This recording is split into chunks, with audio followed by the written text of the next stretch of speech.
monsieur, bonsoir, bienvenue à la une de ce journal. Les adieux ce dimanche à la légende du football algérien Hassan Lalmas. Une foule nombreuse a assisté à son enterrement. Dans un message de condoléances, le président de la République salue la mémoire d'un grand footballeur aux grandes qualités humaines. La grande opération de distribution de logements lancée à l'occasion du 5 juillet se poursuit. La joie et le soulagement des bénéficiaires à travers plusieurs régions du pays. Le dossier de cette édition concerne les ressources en eau. On parlera des mesures prises à Tarf pour ne plus revivre la crise de l'eau de l'été dernier. On parlera aussi du barrage de Tabelot à Djidjel dont la mise en eau aura lieu dans les tout prochains mois. Les adieux donc ce dimanche à la légende du football algérien Hassan Lalmas. Une foule nombreuse lui a rendu un dernier hommage en l'accompagnant à sa dernière demeure au cimetière de Guéridi à Kouba à Alger. Hassan Lalmas, considéré comme le meilleur footballeur algérien de tous les temps, nous quitte à jamais à 75 ans. L'ancien numéro 8 du Grand Chabab de Bellecour luttait contre la maladie depuis des années aux côtés de la famille aujourd'hui et de simples citoyens. Plusieurs personnalités d'anciens joueurs de différentes générations ayant porté les couleurs de différents clubs sont venus saluer une dernière fois le maestro avant son enterrement.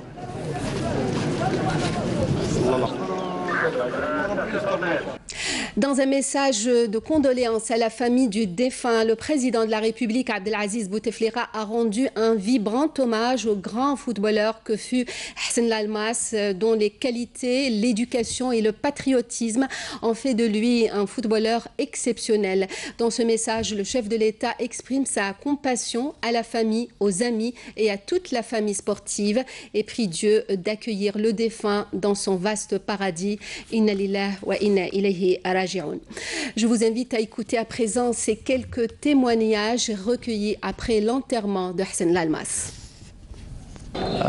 Une scène muhtaram, avec une très forte personnalité, un caractère bien trempé, une forte personnalité, et c'est un grand monsieur du football. Vraiment, rajal azim, yani. سنبا نقولوا باللي خلق معنا سيربي لو غران شباب qui devenait une des équipes dans le Maghreb, dans l'Afrique, c'était une équipe extraordinaire.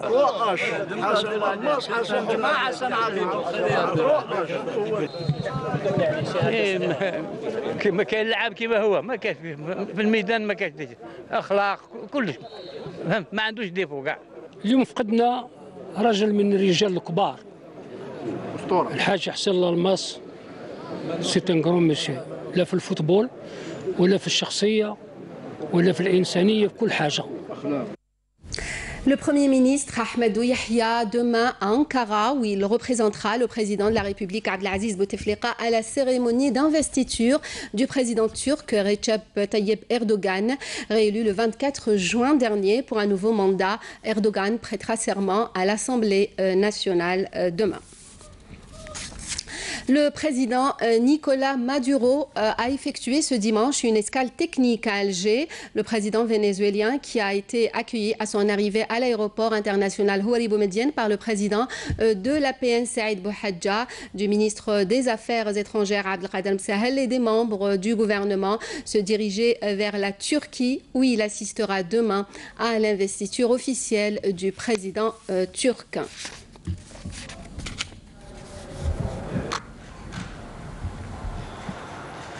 D'abord,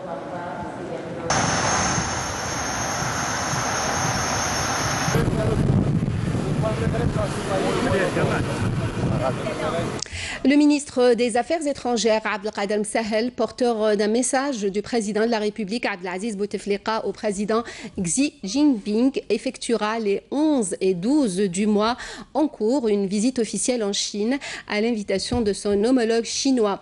Le déplacement de Abdelkader Msahel en Chine coïncide avec la célébration du 60e anniversaire de l'établissement des relations diplomatiques entre l'Algérie et la Chine.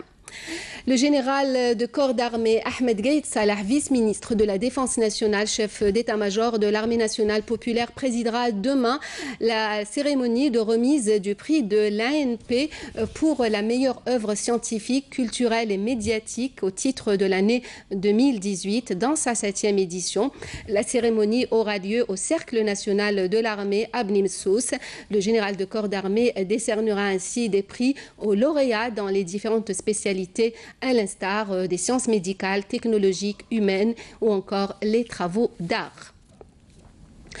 Coopération, signature d'un mémorandum d'entente entre la CACI, la Chambre algérienne de commerce et d'industrie, et la Confédération indienne de l'industrie. Ce document permettra de développer la coopération et le partenariat avec ce pays émergent dans plusieurs domaines stratégiques, a affirmé le représentant de la CACI lors de cette cérémonie tenue en marge d'une rencontre d'affaires algéro-indienne. À ce propos, il a cité essentiellement les secteurs de l'agriculture, de l'industrie pharmaceutique, des TIC et de l'aéronautique. Lors de cette rencontre d'affaires, la CACI a présenté aux hommes d'affaires indiens le climat des affaires en Algérie et les opportunités d'investissement en mettant en avant la situation sécuritaire stable de l'Algérie ainsi que sa situation géographique qui ouvre aux investisseurs les portes des marchés africains et européens. La grande opération de distribution de logements lancée à l'occasion de la fête de l'indépendance, on en parle ce soir. D'abord à partir de Relizane, où plus de 1100 clés ont été remises aux bénéficiaires de nouveaux appartements. Nivin Boutoba. Plus de 1100 logements de différentes formules ont été attribués aux citoyens de la wilaya de Relizane, à travers 4 communes de cette wilaya. Au niveau de la région de Jdiouia, nous avons 500 logements, ainsi que 100 dans la région de Bellassel. Concernant les logements de type promotionnel aidé, nous avons 210 unités résidentielles à Majouna, 160 à Oued Jem'a et 170 à Ben Daoud. Ainsi, nous avons environ plus de 1140 unités résidentielles à ce jour. La distribution a eu lieu en présence des autorités locales et de la wali de Relizane, Nassera Brahmi. Cette opération a été l'occasion de remettre les clés de 1100 logements à leurs bénéficiaires. On est content, grâce à Dieu, on a reçu un F3. On est fiers du 5 juillet et fiers de l'indépendance. Gloire aux Shuhada, nous sommes vraiment heureux des clés qu'on nous a données. Je remercie le président de la République, la direction du logement, le wali de Relizane. On est tous contents après cette longue attente. Les logements qu'on a reçus dépassent les 10 000 unités résidentielles. Ils ont été distribués aux citoyens de la wilaya de Relizane et bien entendu, d'autres actions vont suivre. Félicitations au peuple algérien. Enfin, plus de 8000 unités résidentielles devront être distribuées d'ici la fin de l'année. Même scène de joie à Guelma cette fois-ci, où plus de 1500 logements ont été distribués, comme nous allons le voir avec Saïna Labidi. Fête de l'indépendance, fête de la jeunesse et nouvelle attribution de logements, la joie est à l'honneur en ce début de semaine dans la wilaya de Guelma. On ressent beaucoup de bonheur avec la célébration de l'indépendance ainsi que la remise des clés pour nos nouveaux logements. C'est comme une renaissance pour moi. Je remercie le bon Dieu de m'avoir envoyé ceux qui m'ont permis cette joie. Qu'il bénisse nos enfants. Vive l'Algérie et gloire à nos valeureux martyrs. Grâce à Dieu, on a reçu nos certificats d'habitation. Félicitations à ceux qui ont eu cette chance, dans l'attente que ça arrive aussi à ceux qui attendent encore. Dans ces bâtiments résidentiels modernes, où l'adaptation à un nouveau mode de vie serait idéale, des logements neufs, prêts à accueillir ces nouveaux locataires venus des 34 communes de la wilaya. 1588 logements ont été attribués dans la wilaya de Guelma. 1088 clés d'appartements ont été remises à travers 9 communes de ces dernières, tout comme 270 logements promotionnels, ainsi que l'envoi de 200 décisions supplémentaires d'aide au logement rural. Par ailleurs, près de 5800 appartements seront attribués dans la wilaya au cours de l'année, s'inscrivant ainsi dans la continuité du programme d'attribution de logements de l'année 2018. À Tizi Ouzou, la fête de l'indépendance et de la jeunesse a été marquée aussi par la distribution de nouveaux logements de différentes formules. Nakhla Larbi. Un autre quota de logements a été distribué dans la wilaya de Tizi Ouzou à l'occasion de la célébration du 56e anniversaire de la fête nationale de l'indépendance et de la jeunesse. Je suis vraiment très heureux. C'est un double événement pour moi aujourd'hui. Cela fait 10 ans que j'attends un logement. J'en espère autant pour les autres.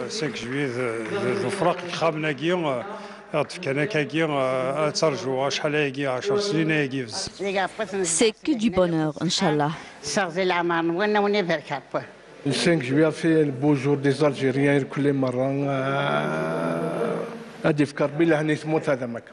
La distribution d'environ 1 millier d'aides à l'habitat rural et la remise de clés dans différents segments devraient avoir lieu au mois de novembre prochain. L'opération devrait donc se poursuivre.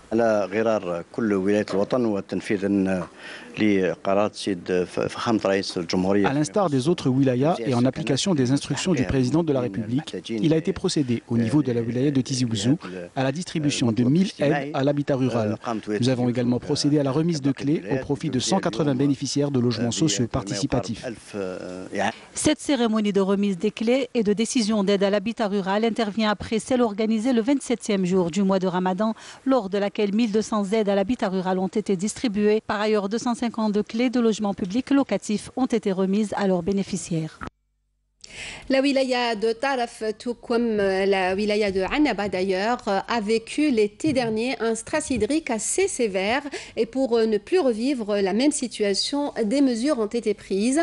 En plus d'un programme d'urgence, il y a la réhabilitation de certaines structures, mais aussi de nouveaux projets. Malika Bellala. Le manque d'eau potable qu'a connu la wilaya de Taraf l'été précédent a nécessité la réalisation de plusieurs projets dans le secteur. En effet, l'alimentation en eau potable a été renforcée par la réhabilitation du barrage Bouna Moussa qui a bénéficié d'un montage d'une nouvelle station immergée d'une capacité de 200 mètres cubes seconde. Un projet qui a nécessité une enveloppe financière de 80 milliards de dinars. Cette station immergée est la première au niveau africain, je pense. D'ici quelques jours seulement, les habitants vont pouvoir s'alimenter au quotidien en eau potable. Le deuxième projet dont a bénéficié la wilaya de Taraf, la réhabilitation de la station de traitement des eaux potables d'une capacité de production de 400 mètres cubes seconde. Qui a été mis en service? 13 forages. 13 forages ont été mis en service. Les 7 forages restants, au cours de la semaine prochaine, vont être mis en service. On aura une mobilisation d'au moins 25 000, au minimum 25 000 mètres cubes jour. Donc en plus du programme d'urgence, nous avons aussi un programme déconcentré à gestion. Des travaux d'urgence similaires ont été engagés dans la même wilaya en vue d'assurer une alimentation quotidienne en cette source vitale, à l'instar d'un canal à double diamètre de 1400 mm, un projet qui reliera la station de traitement de Mexa à celle de Hnichet. L'impact du projet, c'est le plus important. L'impact du projet, c'est la récupération استرجاع 30,000 متر مكعب يومي. هذه كانت التسربات في القناة القديمة 1400 ملم en béton ferté. مش هيستفاد منها المواطن هي 34500 متر كيب جور تروح للدائرة نتاع بوحجار وين بارتي من الزيتونة pour au moins 70 000 habitants. الهدف نتاعنا والامباكت سكون شيرش نو الامباكت تاعنا هو تزويد المواطن بالماء الصالح للشرب بصفة دائمة ويومية عبر 24 بلد. Des projets qui viennent à point nommé, surtout à l'approche des grandes chaleurs. D'une capacité de 294 millions de mètres cubes, le barrage de Tabelot sera mis en eau dans les prochaines semaines. Il s'agit du 5e barrage dans la wilaya de Jijel, l'une des régions les plus arrosées d'Algérie. Le barrage de Tabelot alimentera 16 communes de l'est du pays. Le reportage est signé Naïm Al-Walish. Les travaux du nouveau barrage de Tabelot dans la commune de Jimla Jijel sont achevés à 100%. Reste la mise en eau qui est subordonnée à l'achèvement des travaux de 2 viaducs de la pénétrante Jijel Al-Ulma. Selon l'intensité des débits, la mise en eau peut durer des mois, autant que l'achèvement des travaux des viaducs. Plus de 4 barrages évoluent dans la ville de Jijel, exceptionnelle pour sa richesse en eau. On va alimenter les 6 communes progressivement, c'est-à-dire progressivement. On commence par les grandes agglomérations telles que les villes telles que le Milia, le Dihya et Setara dans les meilleurs délais. Pour la mise en service, le transfert, Inch'Allah, ils seront dès la fin de l'année 2018. D'une capacité de 294 millions de mètres cubes, ce barrage qui a ingurgité la bagatelle de 430 millions de dinars servira 16 communes de la wilaya de Sétif, 7 de Jijel, 11 de Mila, ainsi que l'irrigation de 20 000 hectares de plaine d'El Ulma. La mise en eau, ce sera après l'achèvement des travaux qui sont en cours de réalisation. La pénétrante 77, la route pénétrante 77. Mais Inch'Allah, peut-être que ce sera le mois de septembre, la mise en eau. Il est alimenté par le oued de Mhed, plus les lâchers du barrage de Iragen. Des rivières ainsi que des lâchers alentours vont graduellement alimenter ce barrage qui, une fois mis en service, soulagera de nombreux ménages et agriculteurs. Intéressons-nous à présent à la CTH, une entreprise nationale qui dépend du ministère des Ressources en eau. Sa mission, le contrôle technique des ouvrages et l'étude d'exécution des projets. Salem Kasser. Quotidiennement, les ingénieurs qui travaillent au CTH vérifient détail par détail les grands projets d'irrigation. Première étape, et pas des moindres, l'étude des plans démarche plus que nécessaire avant d'arriver sur le terrain. مؤسسة تاعنا سي تي اش الكنترول التكنيكي الهيدروليك هي شركة وطنية تابعة لوزارة الموارد المائية تأسست في 86. ليميسيون تاعها هي مراقبة الدراسات ومراقبة المشاريع في الميدان ومراقبة الأجهزة المستعملة في الميدان. قبل ما يبدا المشروع لازم احنا ندرسوا ليتود ديكزيكسيون لازم نشوفوها اسك مليحة ولا ماشي مليحة. Donc, elle est approuvée d'abord en premier lieu par le CTH. 2 cm. Sur place, tout est passé au peigne fin. Aucun détail n'est oublié dans la réalisation des infrastructures et les normes internationales sont bien sûr respectées.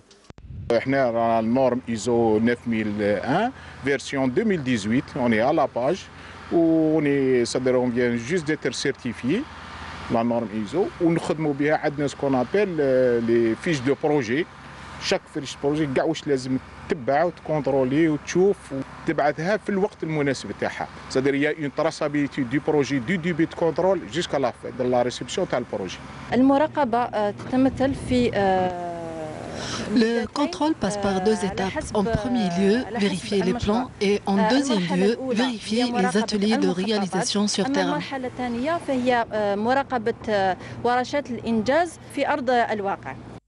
Le secteur du CTH s'engage pleinement pour la mise en œuvre de ces programmes de réalisation qui seront d'un apport conséquent pour l'irrigation.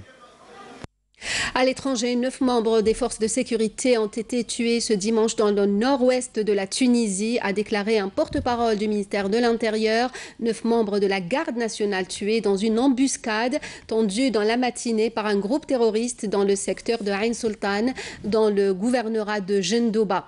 Les gardes nationaux étaient en patrouille dans la zone frontalière à bord de 2 véhicules tout-terrain lorsqu'une grenade a été lancée sur le premier véhicule de la garde nationale.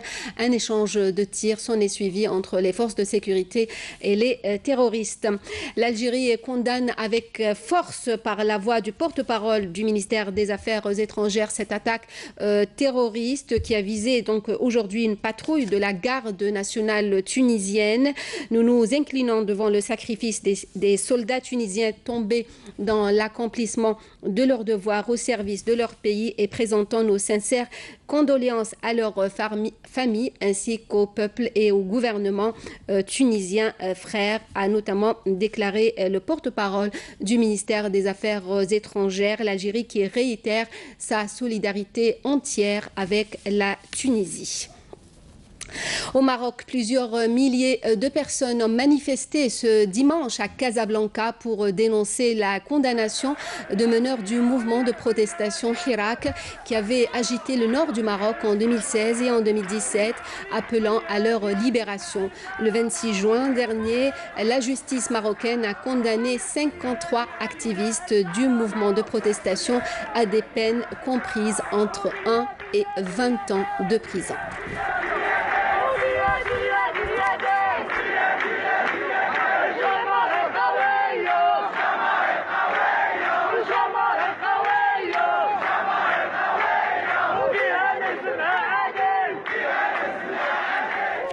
Retour en Algérie, saison estivale, le NMTV a programmé à partir du port d'Oran 27 voyages par mois en aller-retour par le biais de ces 3 lignes maritimes.